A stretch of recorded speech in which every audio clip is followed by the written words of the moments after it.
Halo teman-teman semua. Jadi di video kali ini kita akan sama-sama belajar mata pelajaran kimia yaitu sifat koligatif larutan. Saya Hasfira dan Elva Andriani membuat video ini untuk pemenuhan tugas video kimia. Nah, di video ini kita akan belajar apa sih? Di sifat koligatif larutan ini, kami membagi menjadi 5 poin. Yang pertama yaitu konsentrasi larutan, yang kedua klasifikasi sifat koligatif larutan, yang ketiga ada contoh soal, yang keempat contoh penerapan atau pengaplikasian sifat koligatif larutan dalam kehidupan sehari-hari, dan yang terakhir ada kesimpulan. Sebelum membahas konsentrasi larutan, kita perlu tahu apa sih sifat koligatif larutan itu. Jadi, sifat koligatif larutan adalah sifat fisik larutan yang tidak bergantung pada identitas zat larut atau pelarut. Karena kita telah mengetahui apa itu sifat koligatif larutan, kita lanjut ke poin pertama, yaitu konsentrasi larutan. Moralitas, molalitas, dan fraksi mol. Konsentrasi larutan didapatkan dari metode kuantitatif adalah menggunakan molaritas. Nah, molaritas adalah satuan yang menyatakan jumlah mol suatu zat dalam satuan liter larutan. Satuan molaritas ditandai dengan huruf M kapital atau disebut juga dengan molar. Rumus dari molaritas adalah N per V atau M sama dengan M per mR kali 1000 per V dalam satuan mililiter. M adalah molaritas, N sama dengan mol, V sama dengan volume, W sama dengan massa zat terlarut atau garam, mR adalah massa molekul zat terlarut. Yang kedua, molalitas. Dilansir dari Chemistry LibreText, molalitas adalah cara menyatakan konsentrasi larutan. Molalitas merupakan jumlah mol suatu zat terlarut dalam 1 kg atau 1000 gram pelarut. Rumus dari molalitas adalah M sama dengan N kali 1000 per P atau M sama dengan W per mR kali 1000 per P. M adalah molalitas larutan atau molal, W massa zat terlarut, mR massa molekul zat terlarut, N jumlah mol zat terlarut, dan P adalah massa pelarut. Fraksi mol. Fraksi mol adalah perbandingan dari jumlah mol suatu zat terlarut atau zat pelarut dengan jumlah mol total yang terdapat dalam sebuah larutan. Simbol fraksi mol dituliskan dengan huruf X kapital. Rumus dari fraksi mol sebagai berikut. XP sama dengan NP per NT tambah NP, dan XT sama dengan NT per NP tambah NT. Oke teman-teman, kita next ke poin kedua, yaitu klasifikasi sifat koligatif larutan. Di sini ada 4. 1. Penurunan tekanan uap, 2. Kenaikan titik didih, 3. Penurunan titik beku, dan yang terakhir tekanan osmotik. Penurunan tekanan uap ada 2, yaitu larutan non-elektrolit dan larutan elektrolit. Penurunan tekanan uap adalah tekanan yang ditimbulkan oleh uap yang berbanding lurus dengan konsentrasi zat cair, namun berbanding terbalik dengan suhu zat cair. Apabila terjadi penurunan tekanan uap larutan yang disebabkan adanya zat larut, maka besaran penurunan tekanan uap larutan adalah selisih dari tekanan uap pelarut murni dengan tekanan uap larutan. Persamaan yang akan terjadi yaitu delta P sama dengan XT kali P0. P0 kurang P sama dengan 1 kurang SP. P0 kurang P sama dengan P0 kurang XP kali P0. Keterangan SP adalah penurunan tekanan uap, SP adalah fraksi mol pelarut, sedangkan XT fraksi mol terlarut, P0 tekanan uap jenuh pelarut murni, P sama dengan tekanan uap larutan. Penurunan tekanan uap larutan non-elektrolit adalah larutan yang saja tidak dapat mengantarkan arus listrik. Nah, rumusnya adalah P sama dengan P0 kali XP atau delta P sama dengan P0 kali XT.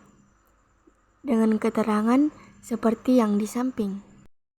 Sedangkan larutan elektrolit adalah sifat larutan berdasarkan daya hantar listriknya. Larutan elektrolit adalah larutan yang zatnya mampu mengantarkan arus listrik ketika dilarutkan di dalam air. Nah, rumusnya adalah delta P sama dengan P0 kali XT kali I. I di sini adalah faktor Van Hoff. Oke, kenaikan titik didih. Sama seperti penurunan tekanan uap, kenaikan titik didih juga ada larutan non-elektrolit dan larutan elektrolit. Kenaikan titik didih adalah salah satu dari 4 sifat koligatif larutan, yaitu sifat larutan yang dipengaruhi oleh partikel zat pelarut. Kenaikan titik didih non-elektrolit adalah suhu pada saat tekanan uap jenuh suatu cairan sama dengan tekanan udara di sekitarnya. Dengan rumus delta TB sama dengan M kali KB. Dengan keterangan seperti yang tertera di samping. Kenaikan titik didih elektrolit adalah suhu pada saat tekanan uap jenuh suatu cairan sama dengan tekanan udara di sekitarnya. Dengan rumus delta TB sama dengan M kali KB kali I. Apakah titik didih air di dataran tinggi dengan titik air di dataran rendah sama?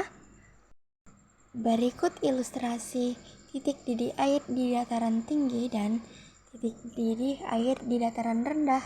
Titik didih air di dataran tinggi lebih kecil dari 1000 derajat Celcius, sedangkan titik didih air di dataran rendah adalah 100 derajat Celcius. Nah, dari pernyataan tadi dapat disimpulkan bahwa semakin tinggi dataran, maka tekanan atmosfer semakin rendah, sehingga titik didih semakin cepat. Dan ingat ya teman-teman, TB0 itu lebih besar daripada TB.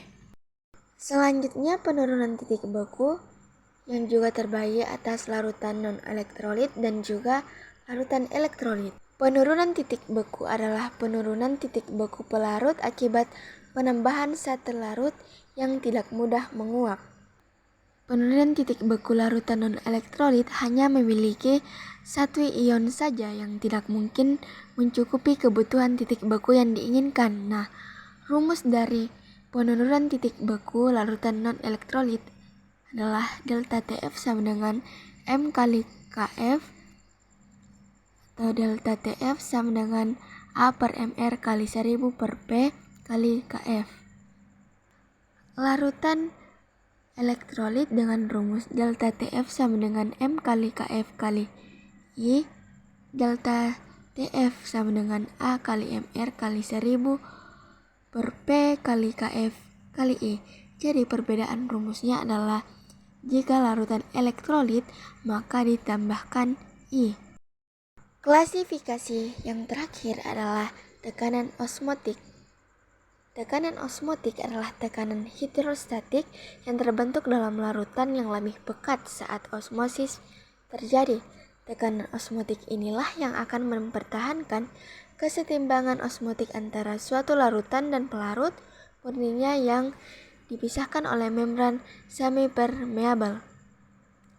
Metode tekanan osmotik ini memiliki kelebihan dibandingkan dengan metode lain karena pengukuran tekanan dilakukan pada suhu ruangan dan molaritas larutan digunakan sebagai pengganti molalitas.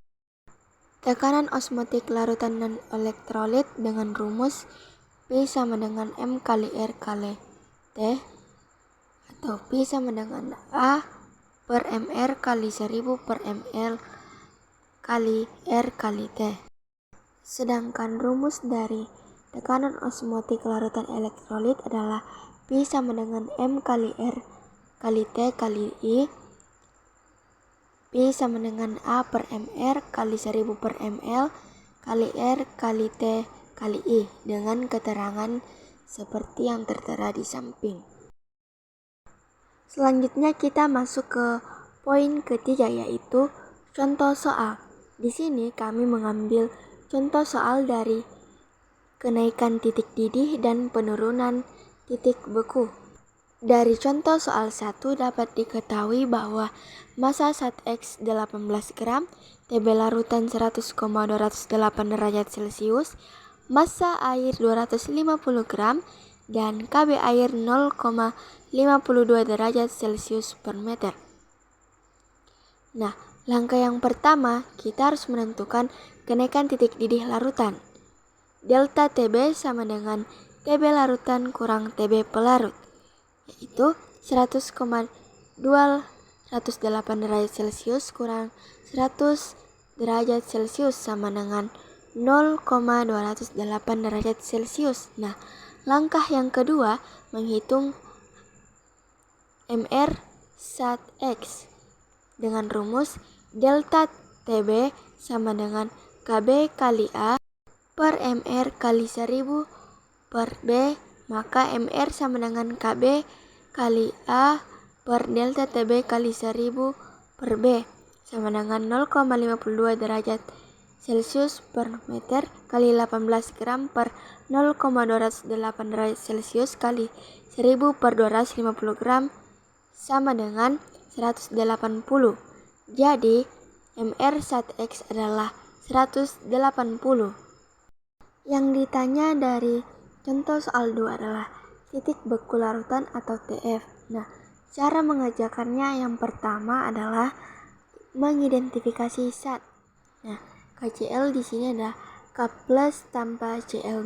Nah, K+ ini adalah kation dan Cl- ini adalah anion, dan K+ ini adalah basa, sedangkan Cl- adalah asam. Nah, N daripada KCl adalah 2. Perlu kita ketahui bahwa KCl merupakan elektrolit kuat dan I dari KCl adalah 2. Nah, langkah selanjutnya yaitu penurunan titik beku dengan rumus delta TF sama dengan M kali Kf kali I. Dari rumus tersebut menghasilkan 18,6 derajat Celcius. Nah, langkah yang terakhir adalah menentukan titik beku larutan dengan rumus TF sama dengan TF0 kurang delta TF. Nah, teman-teman, TF0 ini selalu 0. Nah, maka TF0 sama dengan 0 dikurang dengan delta TF, yaitu 0 kurang 18,6 sama dengan 18,6 derajat Celcius. Jadi titik beku larutan atau TF sama dengan min 18,6 derajat Celcius. Selanjutnya kita ke poin keempat, yaitu contoh penerapan sifat koligatif larutan dalam kehidupan sehari-hari. Di contoh pertama saya mengambil pembuatan es putar seperti yang telah kami praktikkan di dalam lab kimia. Dalam membuat es putar ini terjadi penerapan sifat koligatif penurunan titik beku. Pendingin di sekitar wadah pembuatan diberikan garam untuk menurunkan titik beku sehingga bahan-bahan cair dapat berubah tekstur menjadi es yang lembut. Selain itu, pendingin dapat bertahan lama dan membuat es putar tidak mencair. Contoh penerapan kedua yaitu kenaikan titik didih dengan penambahan garam ketika memasak dilakukan setelah air mendidih.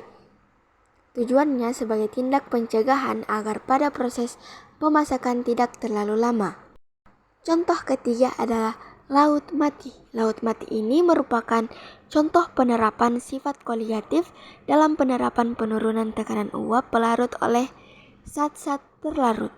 Airnya berkadar garam tinggi, jadi konsentrasi zat terlarut tinggi dan saat orang berenang di laut mati tidak akan tenggelam. Contoh yang keempat yaitu hewan di iklim dingin. Hewan yang tinggal di iklim dingin memanfaatkan sifat koligatif larutan penurunan titik beku untuk bertahan hidup, termasuk dalam darah ikan laut mengandung antibeku yang dapat menurunkan titik beku air hingga 0,8 derajat Celcius. Jadi saat ini dapat mencegah pembentukan kristal es dalam jaringan dan selnya. Dan contoh penerapan yang terakhir adalah mesin cuci darah. Mesin cuci darah ini digunakan oleh para penderita gagal ginjal. Metode ini dialisis adalah proses perpindahan molekul kecil seperti urea melalui membran semi-permeable dan masuk ke cairan lain lalu dibuang. Peristiwa ini termasuk dalam penerapan sifat koligatif tekanan osmotik. Itulah tadi contoh penerapan sifat koligatif larutan dalam kehidupan sehari-hari. Nah, sekarang kita ke poin yang terakhir atau yang kelima, yaitu kesimpulan. Dari penjelasan sifat koligatif larutan dari awal sampai akhir, dapat kita simpulkan bahwa sifat koligatif larutan merupakan sifat larutan yang hanya tidak bergantung pada jenis zat terlarut tetapi hanya bergantung pada konsentrasi partikel zat terlarutnya. Jadi, semakin banyak zat terlarut maka sifat koligatif akan semakin besar. Sifat koligatif merupakan sifat yang hanya memandang kuantitas bukan kualitas.